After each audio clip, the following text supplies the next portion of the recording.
Good evening and welcome to tonight's edition of Fact Sheet live on ETV, live on NISIM 95 point, also live on Facebook, Twitter, and Instagram.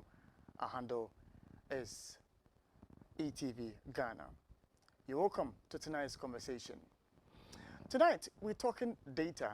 Tonight we're talking facts. Tonight we're talking politics. We're talking elections. Viewers and listeners to the show will remember the NDC is feverishly preparing that by May they would have been able to elect their flag bearer for the 2024 elections. NPP recently also held a meeting all to plan towards a flag bearer to lead them into the 2024 elections. Global Info Analytics is a company that's into research and polling. And for some time now, they've been releasing reports on how Ghanaians feel about governance in this country, elections, and where they feel our economy must go to. Recently, they released a poll which I'm sharing with you this evening, which highlights very, very important details. It's the National Opinion Poll on Governance and Elections, January 2023.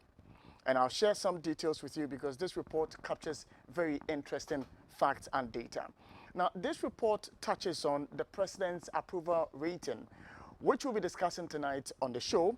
And then it also touches on other areas as well in this same report. And one of the areas that it focuses attention on has to do with the vice president's poll rating as well. It talks about what is of key importance to Ghanaians, where it focuses on the economy, jobs, education, roads, and more, and what Ghanaians are expecting the government to prioritize when it comes to the governance of our nation. There are 2 or 3 individuals whose names are popping up when it comes to who is going to succeed His Excellency, the President Nana Addo Dankwa Akufo-Addo. The former Trade Minister Alan Kojo Chematin's name has popped up. That of the Vice President has also popped up, and then Kennedy Japan has also popped up. And so questions were asked as to who is likely to lead the NPP if they go for their flag bearership race. In the NDC, the former President John Dramani Mahama's name also surfaces. That of the former Finance Minister Mr. Dofor's name also surfaces, and some others also in the race.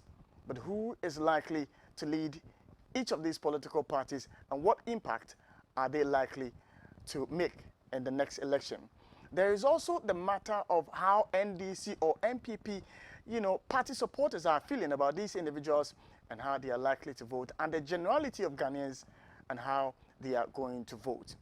These are the issues we're going to concern ourselves with tonight, even as we discuss the details of this report. We are happy that you're with us tonight. I'll introduce to you my guest shortly, but before then, let's just take a quick breather. We'll be right back. And welcome back to Fact Sheet live on ETV, live on NISIM 95.9, and also live on Facebook, Twitter, and Instagram. My guest tonight is Mr. Musa Dankwa. He's the Executive Director for Global Info Analytics, and we are talking about their report. Good evening, sir, and thanks so much for joining me. Sammy. I'm hoping you're doing well. By His grace, I'm well. Yourself? I'm doing well. It's a new year, and we've been hit by your report, which has some very interesting details. But for the benefit of my viewers, why these reports and why the emphasis on governance and then elections with this particular one? We have been doing this for the past 1 year now, since 2020 elections. But before that, we've been doing that polling from 2019. It was quite intensive in 2020 and before the last election. And then 2022 was our first year of running a full polling for the elections and other issues that bothers on governance and other economic matters.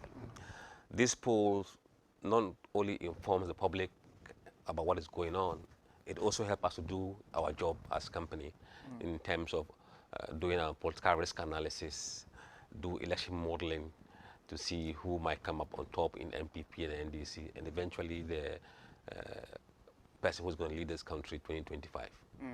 So basically, what's the relevance? You talk about NPP, you talk about NDC, and then in some aspects of the report, you talk about the economy. What's the relevance? You see, we've never had any institution in this country that gives up-to-date polling on issues that concern Ghanaians. We've never had that in this country. I would say since independence, regular, consistent data about our economy, people's perception about economy, about the direction of the country, about their way of living, and also about the normal politics. And occasionally, when there are topical issues that need to be polled, we tend to go out and poll that. So I think we are giving this country something very new that we're not used to. Occasionally, you have some CSOs come out with some polls, and then for 2 years nothing happens, and nobody knows what is going on. But with our work, you tend to get regular update of what is going on, the heartbeat of the country. I think we are presenting to the political leadership how the country is feeling, so that they can act accordingly. So for this particular report, where did you cover? We covered 82 constituencies, and that's for the first time. We've done mostly 35, 65, 75, but this is the first time we've gone to 82. The 82 represents about 30% of the constituencies we have in this country. So we've assumed that, or we adopted 30% as a margin or as a proportion we will take every time we go out there to poll. Okay. So that 32 gave us 30% gave us about 82 constituencies across the country. And were picked randomly from all over the regions. And then the sampling size were distributed in order of the voting population of that region and also vis-a-vis the constituencies that we are covering. Interesting. Now, let's go to some details within the report which is out there. And I would like for us to look at the sample size and then the part which has to do with the fine details of the sample that you took. And that has to do with the ethnic groups. Yes.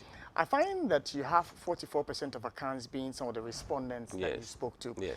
And then others, 14%, Ever, 12%, Dagbani, 10%. But I'm trying to understand what the Akan means, because if you look at our political landscape, you realize that, for instance, Ashanti, Eastern, virtually are supposed to be for the NPP. Central region is a swing region. Western region, you can't really predict where they would go. But you realize Eastern and then Ashanti have majority being for the NPP. Is this a representation that would reflect in what happens when it comes to your polling of the NDC and then other political parties? The good thing is that we don't target any political party when we are polling. We don't ask you which party do you support before we interview you. Okay. No. We engage you in the conversation. And then at the tail end of the conversation, we ask you, by the way, what ethnic group do you belong to? Okay. What faith do you belong to? Okay. If you are a Christian, we ask you, which denomination of that faith do you belong to? If you are a Muslim, we ask, which sect do you belong to? And then we ask you your educational level, your age group. And then the very last question is, which party do you normally vote for in an election? Okay. We don't ask you your membership. Okay. Well, that means something different. Which party do you normally vote for in an election? Oh, I normally vote for MPP. That qualifies you to be an MPP voter. Or I normally vote NDC. Oh, then that makes you an NDC voter. As for me, sometimes I vote MPP, sometimes I vote NDC. That makes you a floating voter. And then we have those who said, well, I'm a PNC, I'm a CPP, I'm a PPP. Okay. So that is how we get these demographics from the voters. I'm looking at the party affiliations as well. Yes. And I see NPP has 34% and then NDC has 33%. Yes. And this is going to translate into the holistic outcome that you have. Again, I ask, would this give us a fair representation in terms of the line of questioning you gave them, seeing that the respondents you spoke to, majority of them were NPP? No, you see, when you have done a random sampling, random means you didn't go there with predetermined criteria. Okay. It means that in that locality or in that country, if you go around, Okay. you would see that the MPP and NDC numbers are within this margin and within the margin of error of the polling. Okay. Over the last 12 months, consistently, the MPP and NDC have never crossed 37%. Okay. And if you look at the 3 months moving average, MPP is around 33%, and NDC 34%. So over time, when you do the moving average, the graphs are smooth. It's not going yo-yo. And it tells you that it represents the current affiliation of people in Ghana to these political parties. Now, this document we are discussing is an updated version. And so I am looking at one where you sample views and ask the direction where the country is going. And for the 2023 one, that's January. 71% of the respondents you spoke to said that the country was going in the right direction. Or Wrong direction. wrong direction, Yes. sorry. And then 77%. Give me that is for Okay, let me, so for for October, yes, you had 77% of the respondents saying that the country was going in the wrong direction. And then in January, they're saying 71% say that it's going in the wrong direction. It means that the number has reduced as to those who think that the country is going in the wrong direction. You see, the poll reflects the feeling of the people at the point in time. Okay. When we spoke to them in October, everything was gloomy at the time. So you had 77% of people saying that, look, we're headed the wrong way. In January, when we went there, remember in December, cedi gained strength against the dollar. Petrol prices came down drastically. And transport fares came down marginally. So that kind of gloom and doom cloud began to recede. And that reflected in the numbers you saw. That a sharp decline in those who felt we were heading in the wrong direction from 77 to 71%. And the right direction went up from 16 to 18. But this is the time when we are having, you know, haircut conversations. Yes. This is the same period when the president had given us the assurance that we're not going to go to the IMF. The finance minister had equally said that the president had given us the indication that there wasn't going to be any haircuts. Yes. The debt restructuring program is still ongoing. And so one would have thought that it would reflect. It's somehow reflecting. this. No, you see, most voters in this country are not really aware of what is haircut issues. Okay. We interviewed people in 82 constituencies across every part of this country. Okay. And issues that are very relevant in Greater Accra and Ashanti region, when you go elsewhere, they are non-issues. So you find that in Accra, issues are economy, jobs. Other places, it may be the other way around. It could be education, it could be health. But in totality, every feeling has been represented. Now, if we come to the demographic of these respondents, for example, and you look at people who are over the pension age or approaching the pension age, their responses differ from ordinary age groups because they are mostly affected. Because I just went back to the educational data which you shared in your report, as in the respondents you spoke to. And here's the case you are telling me that senior high school respondents you spoke to, there were 34% of them, tertiary students 28% of them, junior high school 23%. Now, if I combine 23%, 28%, 34%, these are age brackets that I am thinking would be following the conversation about the happenings within the society, because these are educated folks, and so they follow the news. They're on social media all the time. The people are on social media, but what news are they following? Is it political? Is it entertainment? Okay. You must figure out. Well, that's an interesting point. That's a very interesting point. But let me also just quickly dash to one very interesting one immediately after that of the direction that the country is going, and that has to do with the president's job approval rating. In October, for those who approved in October were 26%. And then in January 23rd, it is jumped to 32%. Yes. Now, help me make sense of this. 69% of these same respondents in October were saying that they disapproved of the president. And then 59% are also saying that they disapprove in January 2023. Help me make sense of this. Okay. You see, there's a correlation between this graph and that of the direction of the country. Okay. When the country is heading in the wrong direction and that number is going up, it tends to affect the president negatively. Remember that number came down drastically. Yeah. Now, we saw that there's a 6% increase in the approval of the president from 26 to 32%. Yeah. And those who disapprove declined sharply by 10 percentage points from 69 to 59. Now, you can distribute 6% of people whose the reduction in disapproval, some went to approval and some went to no opinion. Yeah. So he didn't get the benefit of the entire drop. Some came to him, say, yeah, we support you now.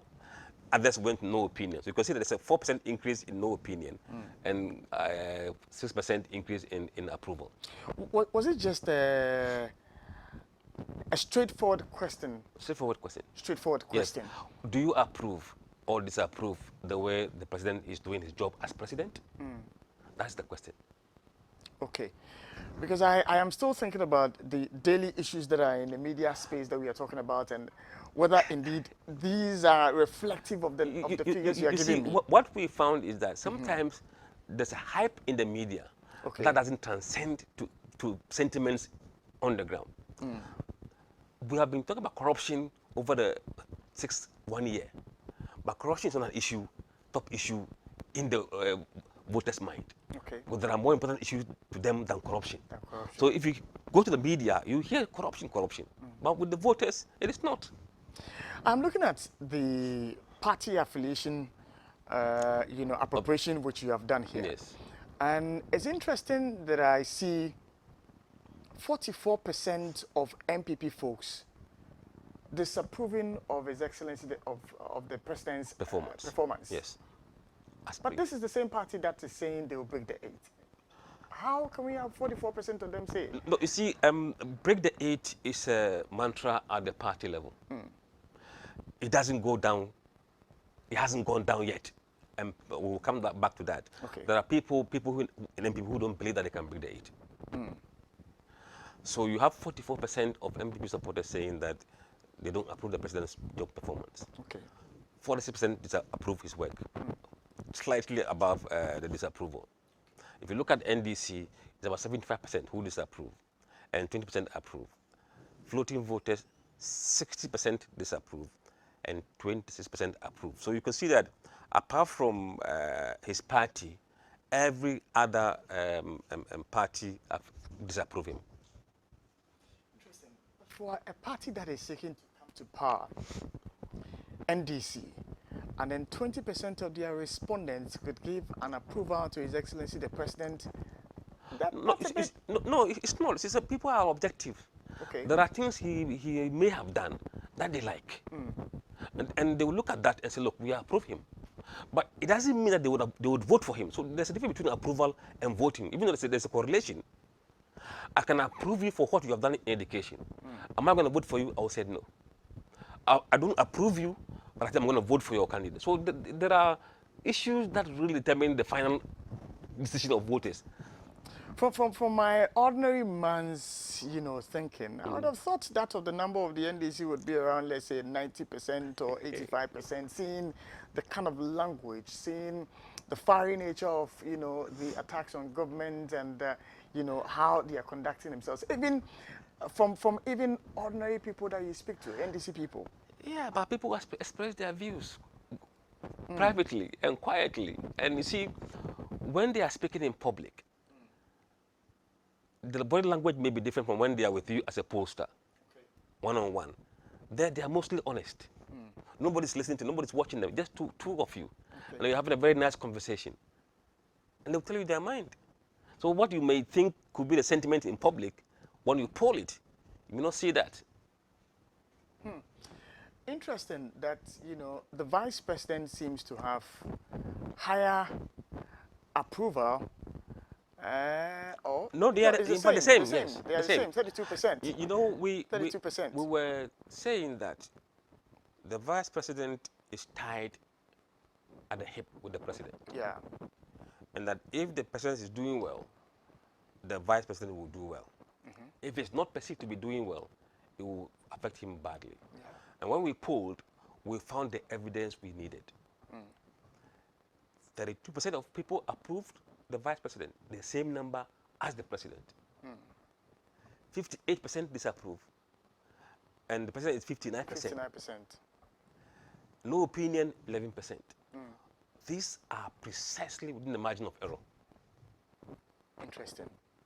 Interesting. Now, the other phase that, in the race for the flag bearership, position is the former Trade Minister, Alan Kujo-Chamatin. And he also virtually has, his figures around the same, area. If you look at 35% approval and then 45% so he's disapproval. doing 3% better than the president and the vice president. Yeah. And those who disapprove him is 45%.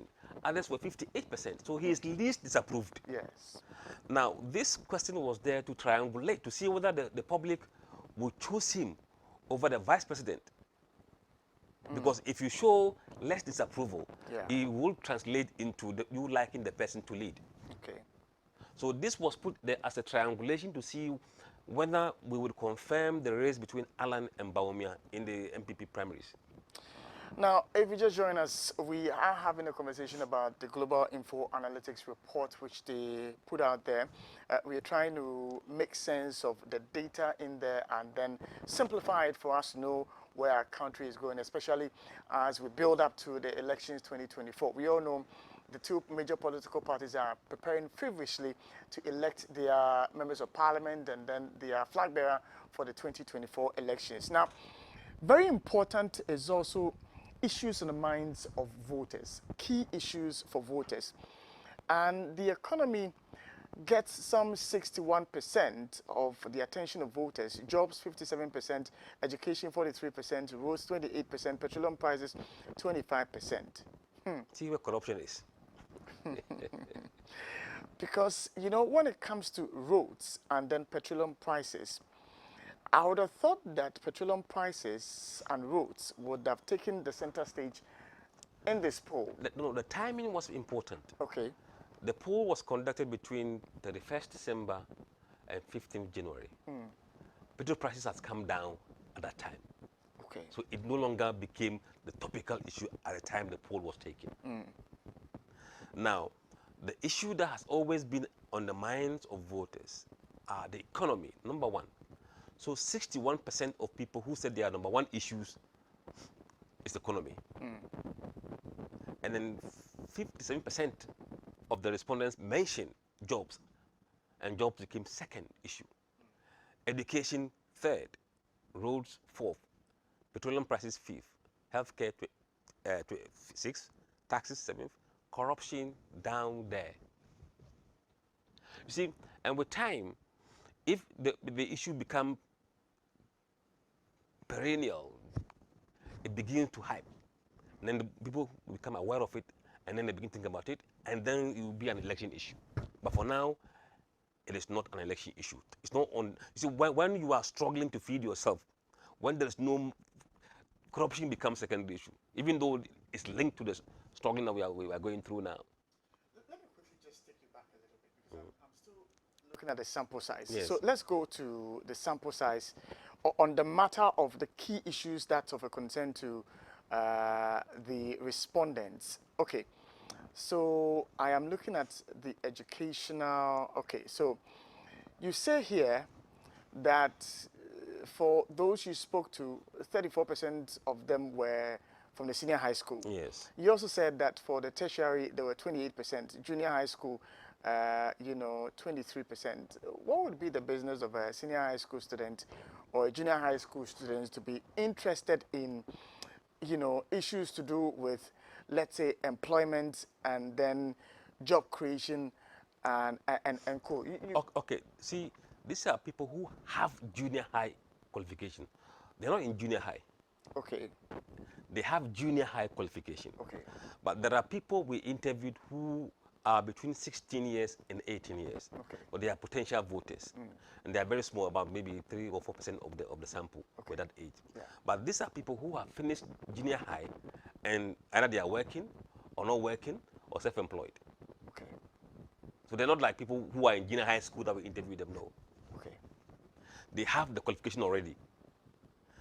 These people have the senior qualification already. Okay. Tertiary, they have the qualification already.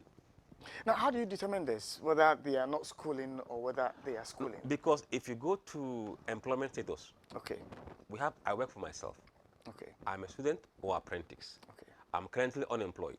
I'm currently employed by a private company or business. Yeah. I work for the government. I work seasonally or whenever I can find something to do. I am retired. I work for an NGO. So everybody will find a column here to belong to. Now, education, 43%. Education, 43%. For instance, if you look at, well, again, you have explained that, you know, per the employment status which you just gave us, and so it may not necessarily be applicable. But at the back of my mind, if I'm thinking of them as people who are schooling, and 43% have education at the back of their minds, especially with the implementation of free SHS and co. You know, these people that are responding, some may be students, some may be parents. Okay, So we don't assume that those who are answering questions on education are students. okay, In fact, parents who have worked in school, they will mention that it's education. But the burden of the cost of education fall on them. interesting.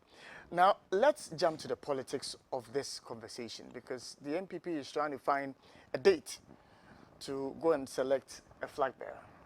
And here you are, your poll telling us that the people who are likely to lead the NPP, you sampled 3 individuals, the vice president, the former No, we sampled all the 9. all the 9? Yes. Okay. But because we can't put all the 9 on the graph, we put the rest as others. Others. Yes. Okay, that's fine. So I see that in October, the vice president, Dr. Mahmoud Bawumia, the possibility that he would lead the NPP, according to the voters, was 31%. Then January, it shot up to 32%. Then I see that for Mr. Alan Kojo Chematin in October, he was around 44%, and then it declined in January to around 41%. What's the reasons accounting for this? We don't ask them to give reasons. We just sample the opinion and we report it. But you see, if you watch that in between October and January, there was a slight improvement in the approval rating of the president. And we've said that the president and the vice are tied in the hip. So when you go down, when he goes up, he also goes up among the general voters. Now, so when we ask voters which of these leaders would they want to lead MPP if they were delegates, Okay. now 32% want Dr. Mahmoud Bawumia to lead the MPP if they were given a chance to vote to elect. Okay. Alan is now on 41%. He dropped 3% actually, from 44 in October to 41% in January. He dropped. And then someone else went up from 8% to 9%. Kennedy Japan, who was on 14% in October, remained at 14%. And the others were still within the same 4% margin. So among Ghanaians in general, Alan has upper hand in terms of who the voters want to lead. But the story is different when you come within MPP, because the views of NDC and floating voters doesn't really matter when it comes to electing the MPP flag bearers. I'm looking at the data where you were going to when it comes to how MPP, core MPP people feel about this. And they are at par. Yeah. Now, if you look at among MPP supporters themselves, Dr. Bawumia appeared to have slipped 2 percentage points. Yes. From October. October, he was on 42%. Now he has dropped to 40%. Alan was on 40%. He remained 40%. Now, the person that has really kind of benefited from this shake-up within the MPP family is Kennedy Japan, who moved from 10% in October to 14% in January. So he is the one that is making progress in terms of peeling away support from largely Bawumia and Alan into his camp. Well, if you just join us, you're still with us here on Fact Sheet Live on ETV, live on NISIM 95.9 and then 100.1. Very interesting permutations we're discussing this evening on Fact Sheet. But I have some good news for you. The season of love is here again, and the best way to express love is to give. Give your loved ones the gift of ATL. Celebrate love with ATL. Whatever the occasion, whenever people come together, you will find ATL bringing fabric to life. ATL fabrics come in a wide range of brands inspired by our culture and traditions that can be worn on every day. We also print customized designs for institutions, churches, organizations, and for your Friday wear as well. Uniforms or ceremonial cloth. You can shop at www.atlfabrics.com and walk into any of their shops at 40 Kwame Nkrumah Avenue, Adabaka, Accra. And you can call them on 0244 334 406 to have a conversation with them. Love expressed is love appreciated. Express your love to your loved ones this Valentine's Day on our special night of love and romance. And that's Airport West Hotel giving you this information. Enjoy a romantic dinner for two on Tuesday, 14th of February 2023. Dinner comes with a 3-course set meal, a glass of sparkling wine, complimentary chocolates, photo shoot, and romantic classical music. Rates are 400 Ghana cedis for single and 700 Ghana cedis for couples. Strictly by reservations and payment. For bookings, kindly call 0302 767 870. 0302 767 870. Airport West Hotel, passion for excellent service. And let me also share this very good news with you as well. So if you have been wondering how a paint and sim party looks like and yearning to attend one, YFM, the station that keeps you yearning for more, is about to make it happen for you. Blue Jeans Vodka Mix Paint and Simp is set to treat you this Valentine to an amazing night of love fused with a perfect blend of music, arts, fun, adult content, conversation, and a variety of beverages to sip on as you paint your hearts out. Artists lineup include Jalid, Titi Owusu, Jay Avid, Timmy the Poet, 1-0, Young Pabi, Zakia, K-Nice, and so many other artists. Ajalabi Dakum, the general as hype MC, and DJ AJ, the hottest to turn up the party. Date is Saturday, 11th of February, the Accra Mall, and Tuesday, 14th of February at the West Hills Mall. Time is 5 p.m. sharp. Entry is free. Make your free reservation via WhatsApp on 0242 755 323 and avoid late arrival. And this it's partly brought to you by Happy FM and ETV Ghana and our other proud sponsors are Cramo, West Hills Mall, and supported by Ghana Beverage Awards, Perception Management, International Ghana, Darlin Lemon, Diado, and the Society for Family Health International Ghana, SO Helen Video Booth as well. They are our proud sponsors as we bring you the Paint and Sip 2023. We'll take a short breather. When we come back, we'll continue with the data as presented by Global Info Analytics. Do kindly stay with us.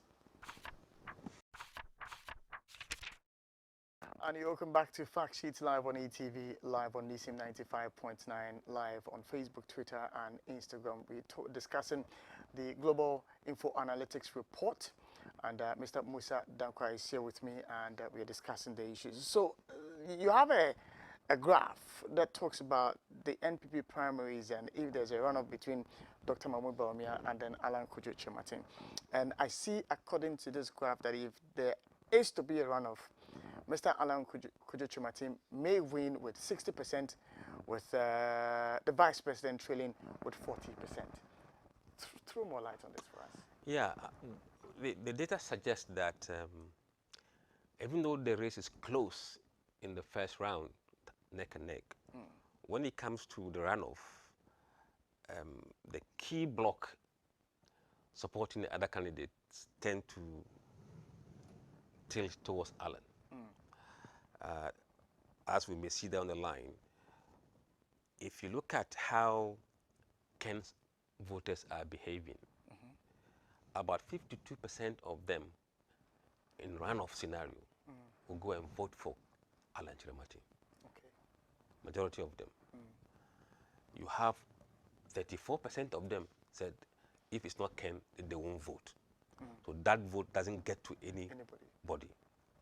then you have about 14% of Ken supporters saying that they would vote for Dr. Mahmoud Bawumia. So Bawumia is not winning enough of Ken guys to be able to win. So if nobody is able to win one touch and they go to a runoff,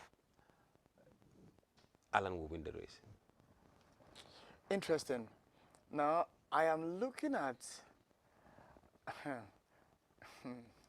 very, very, very interesting. Now, you give, for want of time, I would have loved for us to go through the individual, blocks. But yes, but let's quickly dash to the NDC because they have up to May to select a leader for the party. And I'm looking at the numbers where you're asking the question who to lead the NDC, all voters, that's Ghanaians. Yes. And I see that last year, 70% of Ghanaians in October said they were going to vote for the former President John Dramani Mahama. But this year, January, 77% are saying they would vote for him. So the number has jumped by some 7%. Yes. I see that of Mr. Kwabena Dufour's number decline. Yes. From 19% to 13%. Kojo Bonsu get some upward shoot from 3% to 4%. How are these playing out for the general populace? The public is quite emphatic when it comes to the NDC race. They want John Mahama to lead NDC. Now, if you come to the NDC members only, that number is quite high. Okay. About 94% of MDC supporters want John Mahama to lead the party. Only 4% are rooting for Dr. Dufour. Okay. And Kojo Bonsu, 1%. So we believe that if there's election today in NDC, there will be a landslide. John Mahama will be hitting around this margin. Interesting. Again, for want of time, let's quickly just jump to where all of us are interested. If there was an election around the 23rd between the Vice President, Dr. Mahmoud Bawumia, and then the former President, John Dramani Mahama. Last year, October, 62% of Ghanaians said they were going to vote for the former president. This year, the number has declined to 58%, January. And then the vice president number has increased from 33% to 36%. Again, forgive me, but I am curious as to what the factors might be that could have led to the drop of the former president's, numbers from 62% to 58%. If you are a polling observer, one thing you should know is that as the election gets closer, the poll numbers will begin to tighten. It will not remain as wide as it is. And indeed, we expect the poll numbers to tighten as we move forward. But what caused this tightening of the poll is that the feel-good sentiment in December, that led to increase in Nanado's approval rating. That also helped Bawumia to go up by 1%. It's the same thing that transcended into this choice for voters. And that saw his vice president, the vice president, increasing his share by 3%, and Mahama dropped by about 4%. So it reflects the sentiment and the mood of the people. And we've always said that if the economy recovers very well, then we'll have a very good contest between MPP and NDC. I'm looking at Alan Kojo Martin versus the former president, John Dramani Mahama. Yes. And Alan seems to be doing well, yes, compared to the vice president. Yes. I'll tell you why. In October, Mahama was on 60%. He dropped against Alan by 3% to 57%. Alan went up from 36% to 39% between October and December. Why? When we looked into the data, Bawumia had won 3 regions compared to Alan, only 1 in this poll. Bawumia won Ashanti by a slight margin. He won Northeast by close margin. And he won Northern region by substantial margin. Alan, against Mahama, he won Ashanti region by much wider margin than Bawumia did. Alan was competitive in northern region. They split the vote in northern region, but he lost against Mahama in northeast. Okay. But for winning Ashanti region with that margin, he was able to claw back the disadvantage he had elsewhere. And that gave him extra 3%. And he was performing better with Ashanti maxing up numbers than elsewhere. Now, let's look at the last bit of the conversation before we end our discussion, and that has to do with the religious votes Yes. between Dr. Mahmoud Bawumia and former President John Dramani Mahama. Now, I noticed that Christians, 38% of them for the Christian community Support Bawumia. support Bawumia. Yes. 57% of them support the John Dramani Mahama. Then Islam, 34% of them support Dr. Bawumia. 62% support John Dramani Mahama. There's an upside down. No, I think, look. Because here is a vice president who is a Muslim. And so you think that a lot more Muslims will be looking in his direction. But he gets a lot more votes from the Christians than from the Muslims. No, and then the former president also gets less of votes from Christians as compared to Muslims. Okay, let me give you the answers. Why Bawumia gets more votes from the Christians than from the Muslims. Okay. Majority of MPP supporters are Christians. Okay. So when they vote for Bawumia, they are not only voting for him as MPP members, but also voting for him as a Christian. And they cut across from floating voters, even some of the NDC guys are also voting for Bawumia, and they are Christians. And remember, Christians are quite a big size of voting population in this country. And if you're on the ticket of MPP, and the party is mostly Akan, then Akans are Christians, it will translate into better numbers for you in terms of religious bloc. But still not enough, and he's still losing against John Mahama on the Christian vote. And that's quite okay, because Mahama is a Christian and Bawumia is a Muslim. Now the worrying thing is the Muslim vote.